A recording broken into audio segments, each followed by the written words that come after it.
नमस्कार दोस्तों, अनमोल साहित्य की दुनिया में आपका स्वागत है। आज हम बात करने जा रहे हैं डॉक्टर युval नोआ हरारी की किताब सेपियंस, मानव जाति का संक्षिप्त इतिहास के बारे में। यह किताब आपको मानव जाति से जुड़े बहुत सारे तथ्यों पर प्रकाश डालने की संक्षिप्त किताब है। डॉक्टर युval नोआ हरारी द्वारा लिखित किताब सेपियंस मानव जाति के संपूर्ण इतिहास को अनूठे परिप्रेक्ष्य में अत्यंत सजीव ढंग से प्रस्तुत करती है। यह प्रस्तुतिकरण अपने आप में अद्वितीय है। प्रागैतिहासिक काल से लेकर आधुनिक युग तक मानव जाति के विकास की यात्रा के रोचक तथ्यों को लेकर इसमें शोध पर आधारित आंकड़ों के साथ इस तरह शब्दों में पिरोया गया है। यह किताब निश्चित रूप से मॉडर्न क्लासिक किताबों की श्रेणी में शुमार होती है। करीब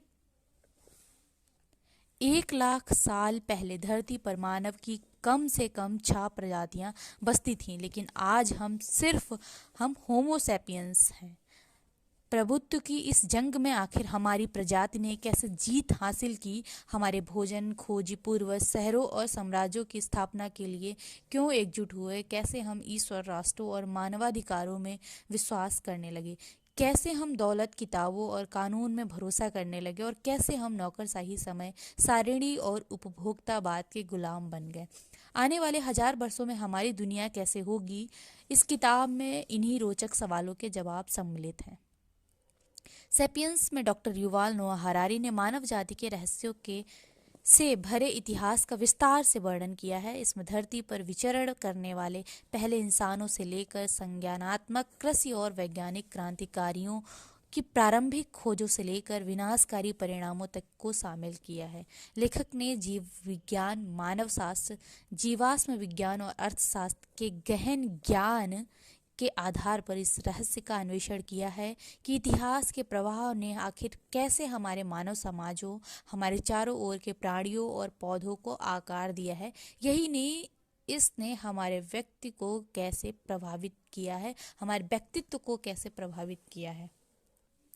डॉक्टर युval नोआ हरारी के पास ऑक्सफोर्ड विश्वविद्यालय के इतिहास में पीएचडी है और अब वे हिब्रू विश्वविद्यालय में विश्व इतिहास के विशेषज्ञ हैं। सेपियंस मानव जाति का इस संक्षिप्त इतिहास ने विश्व भर में प्रशंसक हासिल किए हैं। इनमें बिल गेट्स, बराक ओबामा और सर्विस कॉकर जैसे नाम शामिल हैं। इसे अब तक 50 से अधिक भाषाओं में प्रकाशित किया जा चुका है। यह संडे टाइम्स में नंबर 1 बेस्ट सेलर रही है और पेपरबैक रूप में 9 महीने से अधिक के लिए शीर्ष 10 में थी।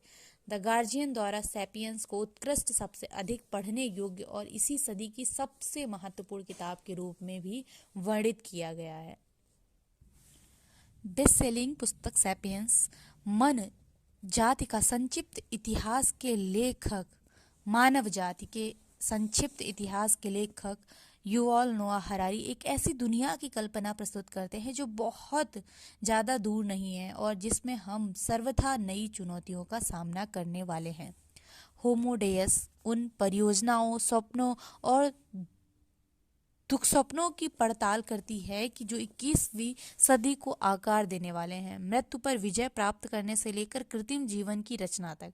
यह किताब उन बुनियादी सवाल पर प्रश्न करती है, पूछती है कि हम यहाँ से कहाँ जाएंगे और हम अपनी ही विनाशकारी शक्तियों से इस नाजुक संसार की रक्षा कैसे करेंगे। सैपियंस ने हमें बताया हम कहाँ से आए थे और हमें बताती है हम कहाँ जाएंगे। हरारी का काम मानव इतिहास को एक ढांचे के भीतर रखता है जिसमें प्राकृतिक विज्ञान मानव गतिविधि के लिए सीमाएं निर्धारित करता है और सामाजिक विज्ञान उन सीमाओं के भीतर क्या होता है उसे आकार देता है। इतिहास का शैक्षणिक अनुशासन सांस्कृतिक परिवर्तन का लेखा जोखा है। हरारी का मुख्य तर्क यह है कि सैपियंस दुनिया पर हावी हो गए हैं क्योंकि यह एकमात्र जानवर है जो बड़ी संख्या में लचीले ढंग से सहयोग कर सकता है। उनका तर्क है कि प्रागैतिहासिक सैपियंस निएंडरथल और कई अन्य मोगाफोना जैसी अन्य मानव प्रजातियों के विलुप्त होने का एक प्रमुख कारण थे।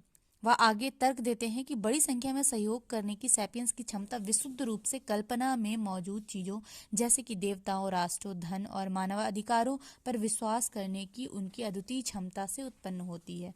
उनका तर्क है कि ये मान्यताएं भेदभाव को जन्म देती हैं, चाहे नस्लीय, यौन या राजनीतिक, और पूरी तरह से निष्पक्ष समाज का होना संभावित रूप से असंभव है।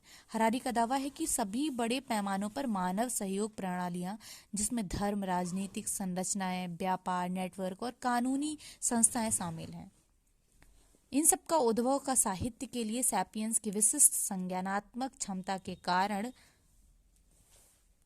है। हरारी कहते हैं कि इससे हमारी इम्यूनिटी सिस्टम प्रभावित हुआ है, हमारी क्षमता कम हो गई, क्योंकि पहले क्या होता था, इंसान एक जगह पर नहीं रहता था, वह इधर उधर कृषि के लिए, भोजन के लिए जाता रहता था, जिससे वह अपनी इम्यूनिटी सिस्टम को मजबूत रखता था। अब इंसान एक ही जगह रहता है और वह एक ही वातावरण में लंबे समय तक रहने के कारण जब वह दूसरी जगह जाता है या दूसरा खान पान बदलता है तो उसकी इम्यूनिटी सिस्टम पर काफ़ी प्रभाव पड़ता है और उसकी इम्यूनिटी सिस्टम कमज़ोर हो जाती है। पहले का मानव एक्सपीरियंस के लिए, अपने काम के लिए, बिजनेस के लिए, जानने के लिए एक जगह से दूसरी जगह जाता था। अब माइग्रेशन कम हो गया है, इंसान एक ही जगह रह रहा है, इंसान का एक्सपीरियंस भी कम हो गया है। हरारी कहते हैं कि इतिहास व्याख्या का विषय है, इसे अपने तरीके से लिखा है, अपने तरीके से समझा है और जो उन्हें सही लगा है उन्होंने उस किताब में उसको जगह दी है।